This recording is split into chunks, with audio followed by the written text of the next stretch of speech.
اس رات مدینے میں ایک آیت نازل ہوئی جس نے پوری کائنات کو ہلا کر رکھ دیا۔ سب سے بڑی قرآن کی آیت، اور اس کے اندر ایسے راز تھے کہ شیطان اور جن بھی ان کو ماننے پر مجبور ہو گئے۔ تصور کرو کہ ایک دروازے کے پیچھے بے انتہا رازوں کا جہاں اور ایک عجیب و غریب مابعد عالم تمہارا انتظار کر رہا ہے۔ آیت الکرسی اس دروازے کی ایک کنجی ہے۔ اس میں عظم سے متعلق نشانیاں ہیں جو ہزاروں سال سے چھپا ہوا ہے۔ یہ وہ آیت ہے جس کی مدد سے بزرگ اپنے روحانی بصیرت کھولتے تھے اور جسمانی اور روحانی دونوں عالموں میں گہرے سفر کرتے تھے۔ آج تم دیکھو گے کہ جادوگر، جن اور شیطان آیت الکرسی سے کیوں ڈرتے ہیں، اور تم اس کے راز بھی جانو گے۔ اس سے پہلے چینل کو سبسکرائب کر لیں اور ویڈیو کو لائک کریں تاکہ زیادہ سے زیادہ لوگوں تک یہ معلومات پہنچ سکے۔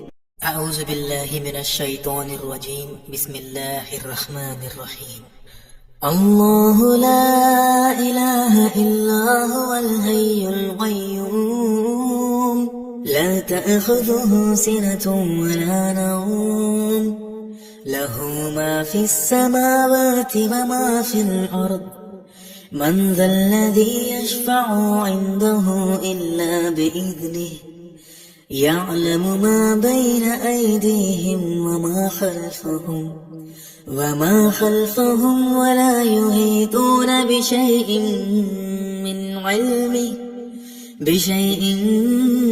من علمه إلا بما شاء وسع كرسيه السماوات والأرض ولا يؤوده حفظهما وهو العلي العظيم۔ آیت الکرسی سورہ البقرہ کی آیت نمبر 255 ہے اور اس میں 9 جملے ہیں۔ ایک صحیح حدیث میں نبی صلی اللہ علیہ وسلم نے فرمایا کہ اس آیت میں اس میں عظم موجود ہے۔ اس میں عظم کا مطلب ہوتا ہے اللہ کا سب سے بڑا نام، یا پھر اللہ کا وہ نام جو سب سے زیادہ عظمت، قدرت اور اثر والا ہو۔ نبی صلی اللہ علیہ وسلم نے فرمایا کہ اللہ کی کرسی پوری کائنات سے بھی بڑی ہے، جو ہماری عقل کے سمجھ سے باہر ہے، لیکن اللہ کے عرش کے مقابلے میں کرسی ایک چھوٹی سی لکڑی کے ٹکڑے جیسی ہے جو بڑے صحرا میں پھینکا گیا ہو۔ آیت الکرسی اللہ کے کرسی، اس کے عرش، اس کی قدرت، اس کے علم، اس کی حکومت، اس کی زندگی، ہمیشہ زندہ رہنے اور بے پناہ قوت کا بیان کرتی ہے۔ یہ وہ آیت ہے جو اس میں عظم کے سب سے قریب مانی جاتی ہے۔ اگر ہم دیکھ سکیں کہ غیب کی دنیا میں جب آیت الکرسی پڑھی جاتی ہے تو کیا ہوتا ہے، تو ہمارے دل کانپ جائیں اور ہم یہ سہ بھی نہ سکیں۔ نبی صلی اللہ علیہ وسلم سے بہت دلچسپ حدیثیں ہیں جو بتاتی ہے کہ آیت الکرسی دوسری آیتوں سے مختلف ہے۔ حضرت ابو ہریرہ رضی اللہ تعالیٰ عنہ نے بیان کیا کہ رسول اللہ صلی اللہ علیہ وسلم نے مجھے زکوٰۃ کے مال کی حفاظت پر مقرر کیا تھا۔ تاریخ میں کمی ہو رہی تھی، مجھے نہیں پتا تھا کہ کون لے رہا ہے۔ ایک رات میں انتظار کرنے لگا تو ایک ایسی مخلوق دکھی جو بہت لمبا اور جوان تھا۔ میں نے کہا السلام علیکم، اس نے جواب دیا۔ میں نے پوچھا تو جن ہے یا انسان؟ اس نے کہا میں جن ہوں۔ میں نے کہا ہاتھ دو، اس نے ہاتھ دیا۔ ہاتھ کتوں کے پنجے جیسا تھا اور بال بھی کتوں جیسے۔ میں نے پوچھا کیا جن ایسے ہی پیدا کیے گئے ہیں؟ اس نے کہا جن جانتے ہیں کہ ان میں مجھ سے بدصورت کوئی نہیں۔ میں نے پوچھا تو کیوں آیا؟ اس نے کہا میں محتاج ہوں، غریب ہوں، مشکل میں ہوں۔ میں نے اس پر یقین کیا، کچھ کھانا دیا اور پھر چھوڑ دیا۔ اس نے وعدہ کیا کہ میں دوبارہ نہیں آؤں گا۔ صبح جب رسول اللہ صلی اللہ علیہ وسلم کے پاس گئے تو آپ صلی اللہ علیہ وسلم نے پوچھا ابو ہریرہ کل رات جس کو تو نے پکڑا تھا اس کا کیا ہوا؟ یعنی نبی صلی اللہ علیہ وسلم کو پہلے سے ہی معلوم تھا۔ میں نے بتایا اور کہا کہ میں نے چھوڑ دیا۔ نبی صلی اللہ علیہ وسلم نے فرمایا اس نے جھوٹ بولا تھا، وہ آج رات کو پھر آئے گا۔ دوسری رات وہ جن پھر آیا جیسا نبی صلی اللہ علیہ وسلم نے فرمایا تھا۔ پھر چوری کرنے کی کوشش کی اور میں نے پکڑا، بہت محنت کی اور قسمیں کھائیں اور میں نے پھر چھوڑ دیا۔ صبح نبی صلی اللہ علیہ وسلم نے فرمایا کہ وہ پھر جھوٹ بولا اور وہ پھر آئے گا۔ تیسری رات وہ پھر آیا۔ میں نے کہا تو جھوٹا ہے، اب تجھے نہیں چھوڑوں گا۔ جن نے سمجھا کہ اب کوئی چارہ نہیں ہے تو اس نے اپنا سب سے بڑا راز بتایا۔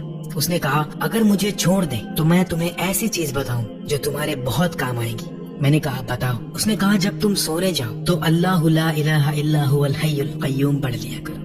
آیت الکرسی کا یہ حصہ اگر تم یہ پڑھو گے تو اللہ تعالیٰ صبح تک تمہارے لیے ایک حفاظت کرنے والا فرشتہ مقرر کر دے گا اور کوئی شیطان تمہارے قریب بھی نہ آ سکے گا۔ جب ابو ہریرہ نے صبح یہ نبی صلی اللہ علیہ وسلم کو بتایا تو آپ صلی اللہ علیہ وسلم نے فرمایا اس نے سچ کہا، حالانکہ وہ بہت بڑا جھوٹا ہے۔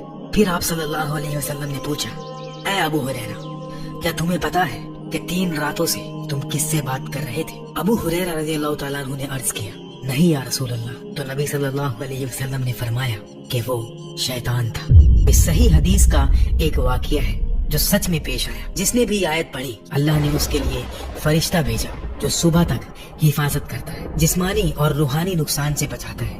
شیطان قریب بھی نہیں آ سکتا کیونکہ اس کے گرد حفاظت کا حصار بن جاتا ہے۔ تو کرسی اور عرش کا مطلب کیا ہے؟ کرسی کا مطلب ہے چیئر یعنی تخت۔ نبی صلی اللہ علیہ وسلم نے کرسی کی بہت عجیب مثال سے تشریح کی۔ حضرت ابو ذر رضی اللہ تعالیٰ عنہ سے روایت ہے کہ 7 آسمان کرسی کے مقابلے میں ایسے ہیں جیسے بڑے ریگستان میں ایک چھوٹی سی انگوٹھی پھینکی جائے، اسی طرح کرسی بھی عرش کے مقابلے میں ایک چھوٹی انگوٹھی جیسی ہے۔ کرسی اتنی بڑی ہے کہ تمام آسمان اور زمینیں اس کے اندر ہیں اور کرسی اللہ کے عرش کے اندر ہے۔ اب سمجھو جس کمرے میں تم بیٹھے ہو اس کو بڑھاؤ، محلہ، شہر، ملک، دنیا، سورج کا نظام، ملکی وے، گیلیکسی جس میں 400 ارب ستارے ہیں، کچھ سورج سے بھی بڑے، پھر اور بڑھاؤ، کائنات میں 2 ٹریلین گیلیکسیز ہیں۔ یہ تمام کائنات کرسی کے مقابلے میں ایک چھوٹی انگوٹھی جیسی ہے جو ایک ریگستان میں گمی ہوئی ہو، اور وہ کرسی بھی عرش کے مقابلے میں چھوٹی انگوٹھی جیسی ہے۔ سبحان اللہ۔ تو یہ کرسی کیا ہے؟ علماء کہتے ہیں کرسی جسمانی دنیا کا آخری حصہ ہے۔ یہ ایک بہت بڑی حقیقت ہے جس میں تمام آسمان، زمینیں اور جسمانی عالم شامل ہے، مگر وہ بھی اللہ کے عرش کے مقابلے میں کچھ بھی نہیں۔ اور آیت الکرسی میں فرمایا گیا کہ اس کی کرسی آسمانوں اور زمین کو گھیرے ہوئے ہے۔ اس کو سمجھنے کے لیے سوچو کہ ایک فٹ بال کو بڑے میدان کے بیچ میں رکھو، پھر پورا میدان ایک شہر کے بیچ میں، ایسے ہی آسمان اور زمین کرسی کے مقابلے میں چھوٹے ہیں۔ حسن بصری رضی اللہ تعالیٰ عنہ نے فرمایا کرسی اللہ کا علم ہے، کیونکہ آیت میں ہے کہ اس کی کرسی آسمانوں اور زمین کو گھیرے ہوئے ہے۔ جو کچھ ہوا، ہوگا یا ہو رہا ہے، سب اللہ کے علم کرسی کے اندر۔ کرسی اللہ کی جسمانی دنیا پر حکومت کو ظاہر کرتی ہے، ستارے، پلانٹس، گیلیکسیز، اور عرش غیر جسمانی دنیا کو، روحوں اور فرشتوں کے عالم پر حکومت کو ظاہر کرتا ہے۔ حضرت علی رضی اللہ تعالیٰ عنہ سے روایت ہے کہ کرسی کا ہر پاؤں 7 آسمان اور 7 زمین کے برابر ہے۔ کرسی اٹھانے والے 4 فرشتے ہیں، ہر فرشتے کے پاؤں 7 زمینوں کے پیچھے پتھر پر کھڑے ہیں۔ عرش اٹھانے والوں اور کرسی اٹھانے والوں کے درمیان 70 اندھیرے کے پردے اور 70 نور کے پردے ہیں۔ اگر یہ پردے نہ ہو تو عرش اٹھانے والوں کا نور کرسی اٹھانے والوں کو جلا دے۔ ایک صحیح حدیث میں نبی صلی اللہ علیہ وسلم نے فرمایا اللہ نے تمام مخلوق کی قسمت 50,000 سال پہلے لکھ دی تھی، جبکہ آسمان اور زمین بھی نہیں بنے تھے۔ اس وقت اللہ کا عرش پانی پر تھا۔ عرش لال یاقوت سے بنایا گیا جو ہمارے یاقوت سے بالکل مختلف ہے۔ اس کے ایک کنارے سے دوسرے کنارے تک 5 ملین سال کا سفر ہے۔ یہ کائنات مکمل توازن پر قائم ہے۔ اگر 1 سیکنڈ کے لیے بھی اللہ تعالیٰ اپنی قدرت روک لے تو پوری کائنات تباہ ہو جائے۔ ایک مثال ہے ایک چھوٹی سی سوئی کی نوک جہاں سے دھاگا نکلتا ہے۔ اب سوچو کہ ہر سیکنڈ 100 کروڑ ایٹم اس نوک سے گر کر گزر جائیں، پھر بھی اس نوک کو پورا ختم ہونے میں 5000 سال لگ جائیں گے۔ یعنی ایٹم اتنا چھوٹا ہے کہ 100 کروڑ ایٹم ہر سیکنڈ نکالنے کے باوجود بھی سوئی کی نوک کو بھرنے میں 5000 سال لگ جائیں گے۔ اور ایسے بے شمار چھوٹی چھوٹی چیزوں کو اللہ ہر لمحہ اپنی قدرت سے قائم رکھے ہوئے۔ ایک پل کے لیے بھی اللہ نے چھوڑا تو سب ختم۔ انسان کی فطرت میں اللہ کے تمام نام ظاہر ہوتے ہیں۔ یہ بڑا راز ہے جو آیت الکرسی یاد دلاتی ہے کہ ہم کس کے سامنے کھڑے ہیں۔ اس راز کو سمجھنے کے بعد انسان گناہ کیسے کر سکتا ہے، نماز کیسے چھوڑ سکتا ہے، اللہ کے حکم کے خلاف کیسے جا سکتا ہے۔ ہماری یہ بڑی کائنات اللہ کے عرش کے مقابلے میں ایک چھوٹی لکڑی جیسی ہے، تو سوچو اللہ خود کتنا بڑا ہے۔ رسول اللہ صلی اللہ علیہ وسلم نے ابی ابن کعب رضی اللہ تعالیٰ عنہ سے پوچھا ابو المنذر، اللہ کی کتاب کی سب سے بڑی آیت کون سی ہے جو تیرے پاس ہے؟ ابی نے کہا اللہ اور اس کے رسول بہتر جانتے ہیں۔ جب نبی صلی اللہ علیہ وسلم نے دوبارہ پوچھا تو ابی نے کہا اللہ لا الہ الا هو الحی القیوم۔ نبی صلی اللہ علیہ وسلم نے ان کے سینے پر ہاتھ رکھا اور فرمایا مبارک ہو تمہیں یہ علم یا ابی، یہاں سے معلوم ہوا کہ اللہ کی کتاب کی سب سے بڑی آیت آیت الکرسی ہے۔